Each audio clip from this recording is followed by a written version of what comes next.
Every new set of Pokemon has a few common themes. Like there's a cat, there's the dog, there's Furbait, things of that nature. And today, let's talk about the fan-made concept region we've been working on, the Kaskade Region, and talk more about the various Pokemon that can be found here.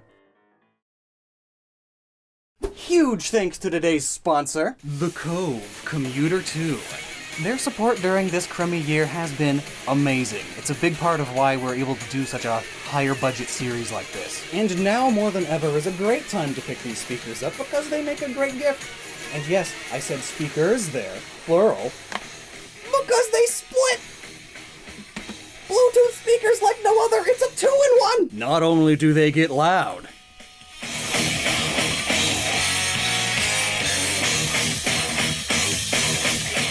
but thanks to the whole dual speaker thing, you can create the perfect stereo environment. However you want. Plus, they last 7 straight hours on a single charge.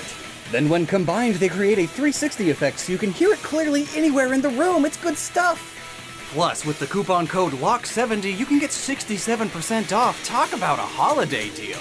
Check it out with the link in the description. And big thanks again to Cove for sponsoring this video. Mini refresher, this is Kaskade. Take Oregon and Washington, overlay them on top of each other, and bring in border elements. Boom! Basically, it's the real Cascade mountain range, but smushed all into one square. In the last Pacific Northwest Pokemon video, we focused a bit more on the Oregon part, so today let's focus a bit more on the Washington side of things. For example, did you know that Seattle is widely considered to be the epicenter of glass art? It has several glass-blowing studios and museums, a big fancy bridge named after him, and it's home to Dale Chihuly, who is considered to be one of the greatest glass-blowing artists in history. So, to reflect this somewhat niche aspect of Seattle, we need a glass-blowing Pokemon. And it'd be even better if it was based on a creature that happens to have glass properties, and also lives around here. Which brings us right to Pramblo and Glashulimp. Now, honestly, I'm not 100% down with Glashulimp's name, so suggestions in the comments are appreciated. As it stands, the name is a combination of glass, shrimp, and Chihuly, named after Dale Chihuly. Other Pokemon are named after famous people too, like Hitmonchan and Hitmonlee. These two are fire ground type because that's how you make glass. And let's start with the more obvious of the two. Glashulimp is a land-dwelling mantis shrimp crossed with a ghost shrimp. Mantis shrimp are famous for their insanely vibrant variety of colors, just like a lot of glass art. And then ghost shrimp, well, their exoskeleton is clear like glass. But back to the mantis shrimp. Some of them have typical claws, while others have what are essentially long punching arms, like they got little balls on the end of them. So in the case of this mon, it has both, and the ball one is red-hot glass, just like the end of a glass-blowing stick. And look, it even has the swirl that's super common in the art. Yeah, and just to have a fun laugh, here's the art that I drew. Yeah, there's a reason I commission others to finish the job. So now what the heck is Pramblo? Well, it's a pram bug, which live in the Pacific Ocean. They are deep-sea shrimp things. They are almost completely clear, and the reason they are called pram bugs is because they construct these clear barrels out of jellyfish corpses. They lay their eggs in them. It's like a baby in a pram. So in the case of these Pokemon, Glashulimp blows up a protective glass suit of sorts for their baby Pramblo to live in while it grows up. It's cute. Now, here's 2 Seattle landmarks. Pike's Place, the world-famous fish market, and right next to it, the Gum Wall, which is actually an entire alleyway, and it is as gross as it sounds. Ugh. And since it's so gross, let's take a gross Pokemon and combine these 2 landmarks into one. It's Kaskadian Bruxish. So you know how in cartoons, if someone's chewing on something like gum, their cheek gets all big? Yeah, it's that. Plus, Bruxish is already all about its mouth, hence the Brux in its name. And chewing gum is all about the mouth too. So we gave Bruxish human teeth, a reference to plenty of creepy human-toothed fish. And to make it a little more generic looking, we mixed it with the bubble-eyed goldfish, and removed the psychic typing. Bubble-eyed goldfish are kinda sad to look at sometimes. But it turns out their liquid-filled cheek pouches contain a liquid that promotes rapid cellular healing. A few Japanese scientists are looking into how it works because apparently the amount of rapid healing these things do is insane. So basically, that's going to make this Bruxish not only good with all of the bubble moves, but it's also going to be a healing tank of a Pokemon too. And since we're on regional variants, here's Kaskadian Azurill. I'd imagine the previous Evos would be like this too, but I have a limited budget, you see. So just imagine this, but the others. So the Azurill line are already based on beach balls and flotation devices, it's their whole thing, and this is bladder kelp, which is found along the entire West Pacific coast. It's super huge kelp that has these balls filled with gas along its stalk to help it stay upright in the ocean current. So these are quite literally natural flotation devices. And this is a watergrass type kelp rabbit that lives among the bladder kelp. Here's another one. So Seattle is home to loads of mega corporation HQs. I mean, Nintendo, Microsoft, Starbucks, Costco, Nordstrom, Zillow, and Expedia, Facebook, Apple, and Google have expanded here as well. And of course, the biggest of all, Amazon. How easy is it to make some corporate conglomerate play a big role in the plot of this game concept? I'll get more into those details in the Evil Organization Explained video, of course. But for our purposes here today, here is Kaskadian Drifblim, Ghost Steel type. It delivers Amazol packages all around the region. Amazol essentially being if Facebook, Google, Apple, and Amazon were all one company. And also existed in a universe that was aimed at kids. So, you know, we're going Captain Planet on this. The big corporation's the bad guy.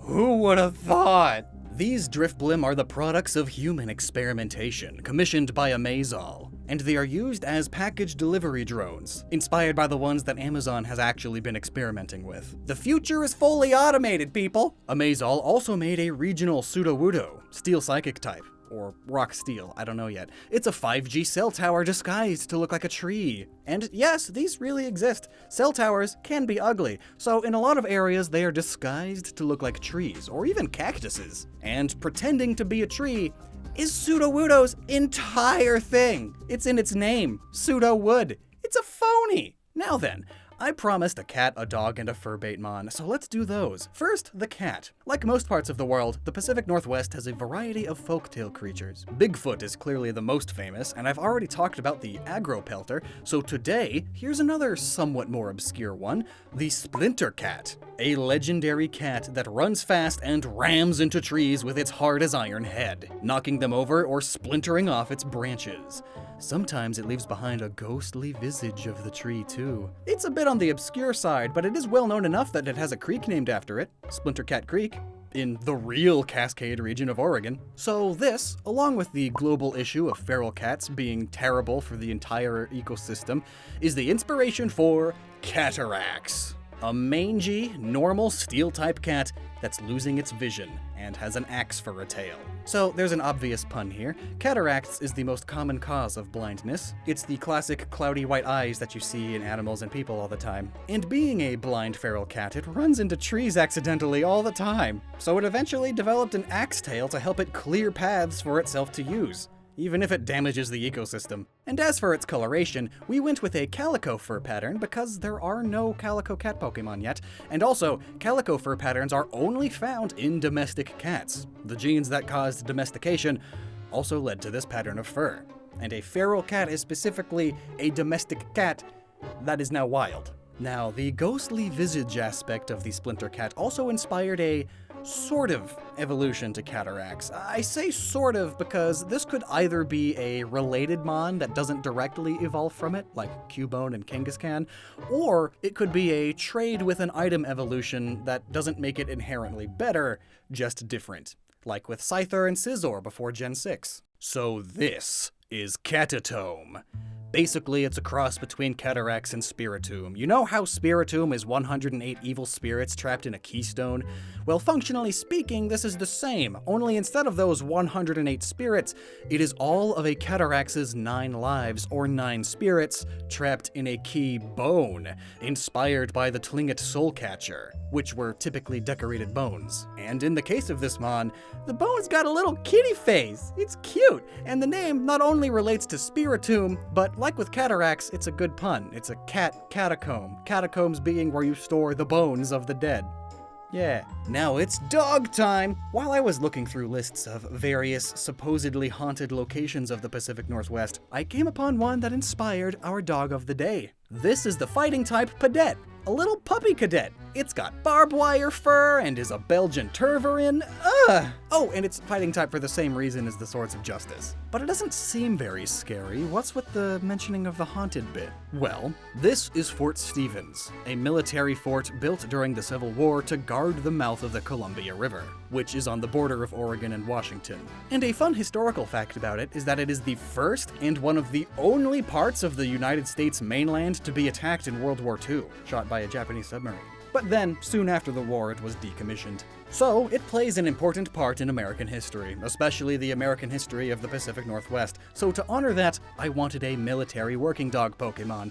But it turns out, these days, the fort and the state park around it are said to be haunted. The spirit of an army man wanders across the coastline and uses this fort as a base of sorts. It's dumb. No one died during the attack. Who would this even be? But you can't stop urban legends from being urban legends, I guess. But anyway, let's give this puppy a grim fate. America is all about honoring its soldiers after all, so another America-based region should have something referencing its military. And this is Woond.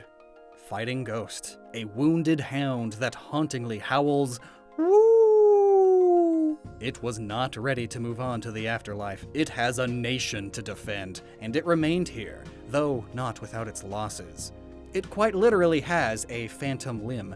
Phantom limbs are a phenomenon that some people who have lost their limbs have experienced. They can sometimes still feel the limb even though it is lost. It is most common in those who lose their limbs traumatically, such as through warfare. And this phantom limb, along with its ghostly abilities, are all powered by its strong will and purple heart, which references the Purple Heart medals given to veterans who have suffered wounds in combat, sometimes fatally. This may be a bit dark for Pokemon, but have you seen some of the other edgelord fan concepts? Jeez! So now, on a much lighter note, we get to the Furbait. To clarify what that means, it's basically like Zoroark, Lucario, Brazian, and Incineroar, and Zeraora. You know, Pokemon that you don't really even need to change like at all to turn into a fursuit. So, I'm gonna show you these mon first, and then explain. Here is Kituff and Beat 'em Up. Fighting and fighting steel. And yes, it is just a counterpart to Lucario. Shush. So first, I had to have a cougar or mountain lion Pokemon because, like, they live here. They are one of the only big predators, so very important. And how easy is it to turn this into a furry, right? So first the names, then the origins. Kituff is simply a kitten that is tough. Both of these Pokemon are very girls can be strong too, you know, archetype. Girl power and feminism are stereotypically a big part of the culture in the Pacific Northwest, so Kituff is the tough school bully or bully fighter that happens to be a girl. I can be tough too! That whole thing. And then Beat 'em Up. The name is actually pretty deep. I mean, the end of it is Puma backwards. Puma being another name for the cougar or the mountain lion. It has a lot of names. Then it uses bead, as in welding beads, steel beads, which it uses to fight. More on that in a bit. But there's also Baidama, Japanese marbles, Madame, referencing usually older women, and altogether it sounds like Beat 'em Up, a genre of fighting games. And you know what the other definition of cougar is? An older woman, especially one that preys upon or goes after younger men. So there's the Madame in the name, and you know what group of women, especially tough older women, happens to fit all of this? Roller derby players. Roller derby is a mainly American sport primarily played by women, which reached its peak popularity a few decades ago, making it more popular with slightly older women these days. But even still, the Pacific Northwest has quite the roller derby scene. I had no idea until I started researching this. In short, roller derby is a sport where one person, the jammer, scores points by lapping around members of the opposing team. All the while, that opposing team tries to tackle them, knock them over to the ground, and all of the other members of her team are there to defend her. It can get violent at times, though movies and media do tend to exaggerate how violent it actually is, but media has that power. And these days, if you walk up to someone and tell them to think of a pro roller derby player, they'll usually think of someone like Phil and Lil's mom from Rugrats. Big, tough, aggressive, slightly older woman who may or may not be a closeted lesbian. And that's another thing. The Pacific Northwest is also very pro-LGBTQ+, maybe not as stereotypically heavy as, say, California, But still, I bring it up because roller derby is very important to many queer women, and it's easy to see why. Article below if you're interested. But anyway, both of these mon have steel bits on their heads resembling the design of many helmets worn by derby-goers, and on beat 'em up there's even elbow and knee pads. And you can't really see it in the art, but their kitty toe beans on the feet, they're also steel balls, and they Shadow the Hedgehog along. Here's what I mean by that. You know how Lucario is fighting steel type, but it also has that whole aura ability that's kinda psychic? Similar idea here, only extreme magnetism. Like Shadow the Hedgehog with his hover shoes, Beat 'em Up hovers just above the ground thanks to its Probopass levels of magnetism control. It allows them to essentially skate around anywhere, and even float these steel beads around, launching them to deliver punches and things from a distance as they approach, with a huge tackle or claw strike. They are quite the tough fighters. Also, in the wild, they tend to prey upon much younger Pokemon. Just thought I'd mention that. It's actually a really common big cat tactic, to go after the younger animals. But yeah, I love it. It's literally a roller derby cougar. And there you have it. Even more Pacific Northwest Pokemon. And we ain't even done yet, so stick around, subscribe, and never stop using your noggin.